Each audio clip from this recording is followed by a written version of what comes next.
ఉంటారు ఈరోజు పార్టీకి ఆ తర్వాత తరం మీరు తెచ్చుకోవాలి. నేను 10 ఏళ్ళ అధికారాన్ని నడిపించే వరకు నేను బాధ్యత తీసుకుంటా. ఆ తర్వాత అధికారంలోకి తీసుకొచ్చి నడిపించాల్సిన బాధ్యత మీరందరూ తీసుకోవాలి. ఈరోజు మిత్రులారా, పార్టీ నిర్మాణంలో కీలక భాగస్వామ్యం తీసుకోండి. పార్టీని నిర్మించడంలో ముందు ఉండండి.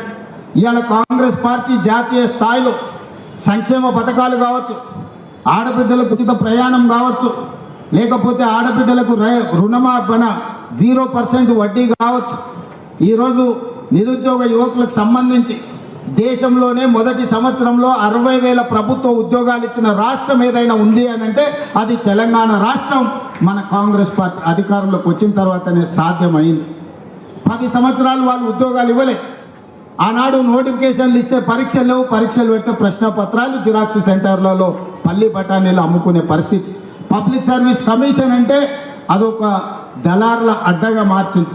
కానీ మనం వచ్చిన తర్వాత వీటన్నిటిని ప్రక్షాళన చేసి 60,000 ప్రభుత్వ ఉద్యోగాలు ఇవ్వడం జరిగింది. అదేవిధంగా విద్యకు సంబంధించి టీచర్ల బదిలీలు 10 ఏళ్ళు చేయలే, 16 సంవత్సరాలు ప్రమోషన్లు ఇవ్వలే.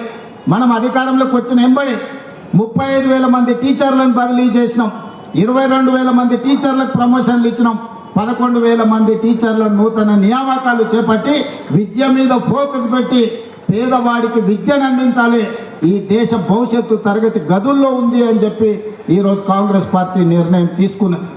సంక్షేమానికి సంబంధించి కూడా కాస్మెటిక్ ఛార్జెస్ మనం వచ్చిన తర్వాత 200% పెంచిన విద్యార్థులకు, డైట్ ఛార్జెస్ 40% పెంచినాం. రైతు రుణమాఫీ గురించి, రైతు భరోసా గురించి భట్టి గారు చెప్పిండ్రు. ఒక్క మాటలో చెప్పాలంటే 18 నెలల్లో రైతులకు 1,04,000 కోట్ల రూపాయలు ఖర్చు పెట్టిన ప్రభుత్వం దేశంలోనే కాంగ్రెస్ పార్టీ, తెలంగాణ ప్రభుత్వం. ఇట్లా విద్యకు సంబంధించి ఇంటిగ్రేటెడ్ రెసిడెన్షియల్ స్కూల్స్ కావచ్చు, ఇంటిగ్రేటెడ్ స్కిల్స్ యూనివర్సిటీ కావచ్చు, ఇంటిగ్రేటెడ్ స్పోర్ట్స్ యూనివర్సిటీ కావచ్చు, ఇట్లా ప్రతి విషయంలో ఈరోజు కాంగ్రెస్ పార్టీ ఆదర్శంగా నిలబడి ముందుకు వెళ్తుంది. కులగణనకు సంబంధించి 100 సంవత్సరాల కళ ఎవరు కూడా ధైర్యం చేయలేదు. ఈనాడు socio economic education, employment, caste and political సర్వేను దేశంలోనే గొప్పగా నిర్వహించి లెక్కలు తేల్చి ఈరోజు మోడీ ప్రభుత్వానికి సవాలు విసిరినాం. ఇవాళ రాహుల్ గాంధీ గారు పార్లమెంట్లో తెలంగాణ మోడల్లో కులగణన చెయ్యాలని పోరాటం మొదలుపెట్టి మనం జంతర్ మంతర్లో ధర్నా చేస్తే కేంద్ర ప్రభుత్వం మెడలు వంచి ఈరోజు కేంద్ర ప్రభుత్వం ఇవాళ జనగణనలో కులగణన చేస్తామని చెప్పి కేంద్ర ప్రభుత్వం ముందుకు రావాల్సిన పరిస్థితి ఈరోజు మనం కల్పించినాం. అదేవిధంగా మాదిగ ఉపకులాల వర్గీకరణ మీకు తెలుసు.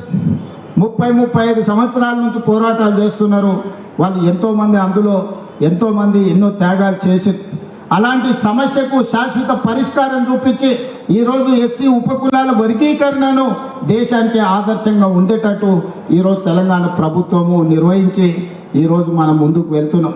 అందుకే మిత్రులారా, విద్యార్థులు కావచ్చు, నిరుద్యోగ యువకులు కావచ్చు, రైతులు కావచ్చు, అదేవిధంగా మహిళలు కావచ్చు, ఈరోజు రాష్ట్రంలో పెట్టుబడులు కావచ్చు, రాష్ట్రాన్ని అభివృద్ధి పదం వైపు నడిపించే తెలంగాణ రైజింగ్ 2047 విజన్ డాక్యుమెంట్ కావచ్చు, ఈరోజు దేశానికే తెలంగాణ రాష్ట్రాన్ని ఆదర్శంగా నిలబెట్టాలని అహర్నిశలు మేము ప్రయత్నం చేస్తున్నాం. ప్రభుత్వం నడిపించే సమయంలో కొంత ప్రభుత్వ నిర్వహణలో మేము కొంత సమయం ఎక్కువ ఇచ్చి ఉండొచ్చు. అందుకే ఈరోజు మీ అందరి మీద బాధ్యత ఉన్నది, ముఖ్యంగా అధ్యక్షుడి మీద బాధ్యత ఉన్నది. పార్టీ నిర్వహణలో మీరందరూ క్రియాశీలక పాత్ర పోషించాలి. ఇవాళ గ్రామ స్థాయి నుంచి రాష్ట్ర స్థాయి వరకు పార్టీని నిర్మించాలి. ఈరోజు ఈ దేశానికే కాంగ్రెస్ పార్టీ, తెలంగాణ రాష్ట్రం ఆదర్శంగా ఉండాలి.